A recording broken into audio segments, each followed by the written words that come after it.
itong sinabi nyo na talagang lantarang fake news laban dito kay First Lady Liza Marcos. Itong pagkamatay nito si Paulo Tantoco at idinidikit yung pangalan ng First Lady. Okay? Ano ba yung aligasyon? Paano kumalat? At ano yung totoo? Okay, una ko to nadinig, actually hindi pa si VP Sara, meron na una na sinasabi, March pa to Christian kaya sumagot ako ng March 13 na si First Lady ay dumating ng March 10. Okay, yata nag-start ito nung nilipad si dating Pangulong Duterte nung March 11. So, parang mga 2 days, parang pinapakalat na ng siguro mga supporters nila na na-detain ang First Lady sa Amerika. At kailangan na idalin ang dating Pangulong Duterte sa Amerika para in-exchange. Parang gano'n Parang unang-una, bakit naman in-exchange kay Duterte? Di ba nga, pag logic ang pag-uusapan natin, di ba ayaw nga ng US sa ICC? Di ba? So bakit? Pero parang hindi yata applicable ang logic sorry. Parang hindi yata pwedeng gamitin yan. Right, di ba? Kung isipin, totoo yan, totoo. Ganun nga sila Pero kung isipin mo, bakit magkapapalitan para isurrender ang Pangulo sa ICC? Di ba meron nga pronouncement ang si President Trump na huwag nga isuporta yung ICC. So, di ba parang illogical na, papakawalan namin si FL, si First Lady, nakadetain sa amin, basta idali nyo sa ICC. Walang logic yon. So, doon nag-start. Di ba? Okay. Pero, medyo natawa ako, sorry. Ganun pala. Oo, di ba? Pero ayaw, kasi ni First Lady, napalakihin to. Kasi sabi nga niya, ang concern ng administrasyon ay ang Pangulo kung anong trabaho niya, hindi ako yung sentro ng pinag-uusapan. But the problem is, dahil ayaw niya nang lumaki.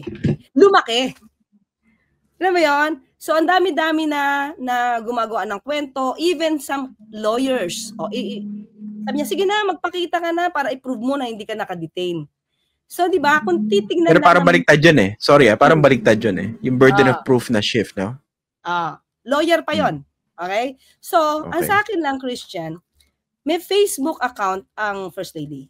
March 11, at the time na dinala, gabi na nga dinala si dating Pangulo Mga 10, 11.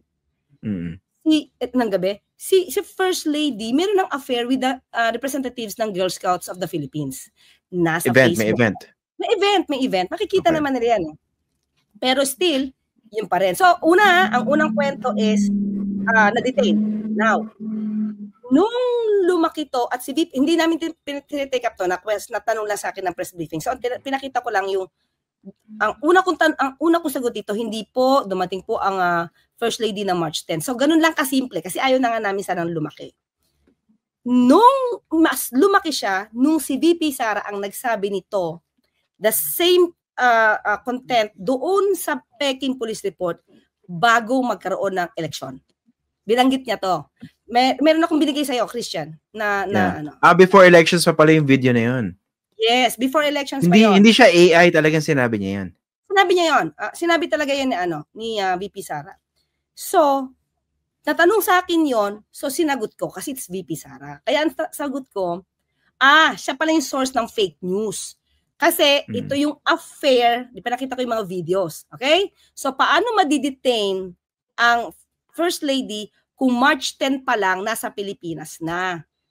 Kasi di ba hindi na siya magko-connect doon sa timeline or time frame na March 10 nasa Pilipinas na. So paano siya ma-exchange sa US para dalhin sa ICC si Pangulo ng March 11? So hindi na siya magtutugma.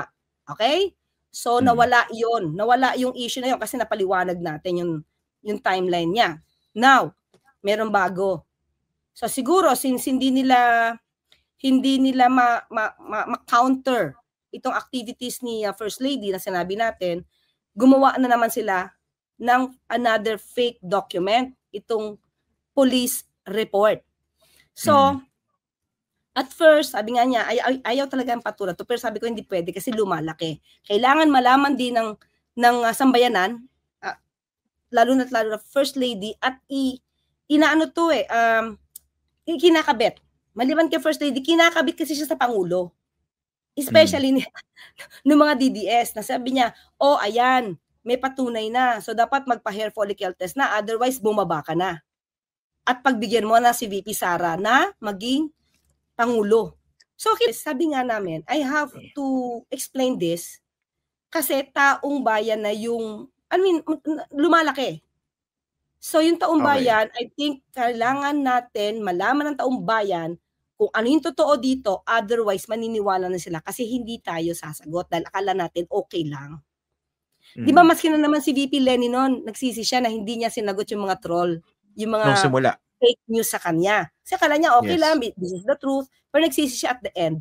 Kasi paulit-ulit yung false narratives para nagiging totoo. So una, syempre, inalam ko kung ano yung nangyari.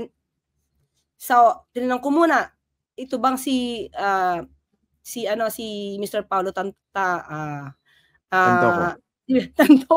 si Mr. Paulo Tantoco ay parte ng official entourage? Hindi. Hindi siya kasama. Hindi siya parte ng official entourage. Okay? So, inalam ko, sinabi kasi ng FL, hindi yan totoo. Hindi yan totoo. Kasi magkaiba kami ng hotel. Okay?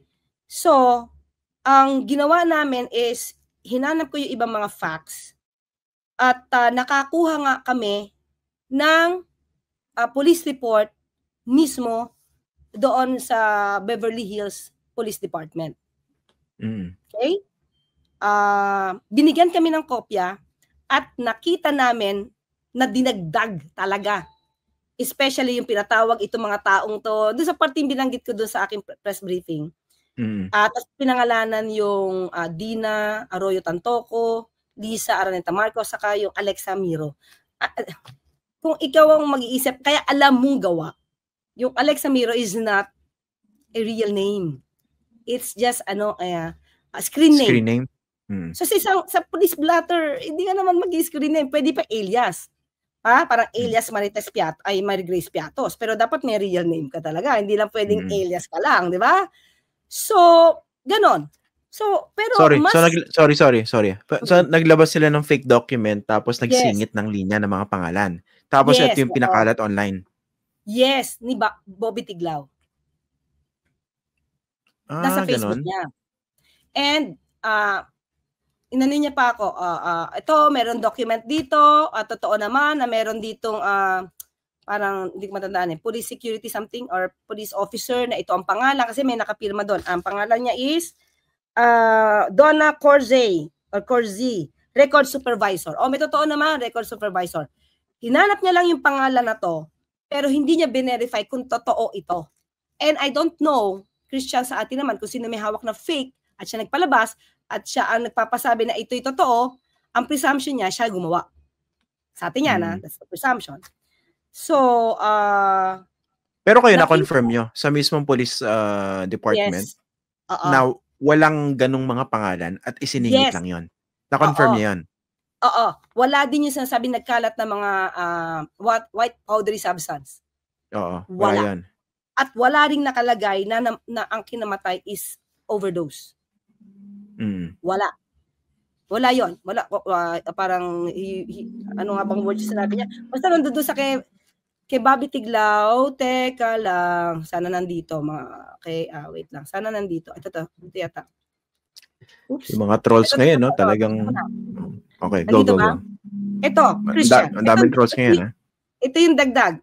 And the cause is initially, ito dinagdag to and the cause is initially suspected to be drug overdose, white powder suspected to be cocaine, was scattered on tables and the floor. Companions of the victims were summoned to BHPD, to Beverly Hills Police Department, for questioning, which were Dina Arroyo Tantoco, Lisa Araneta Marcos, and Alexa Miro. Yun ang mga dinagdag. So, malakas ang loob ko sabi kong fake yan because alam namin yung totoo.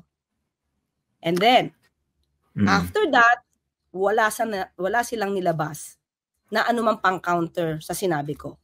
Pero syempre, nagwo-work yung mga DDS. Sinasabi nila na Oh, pakita mo kung ano yung totoo, Ante Claire, di ba? Ganyan, Ante Claire, pakita mo yung totoo.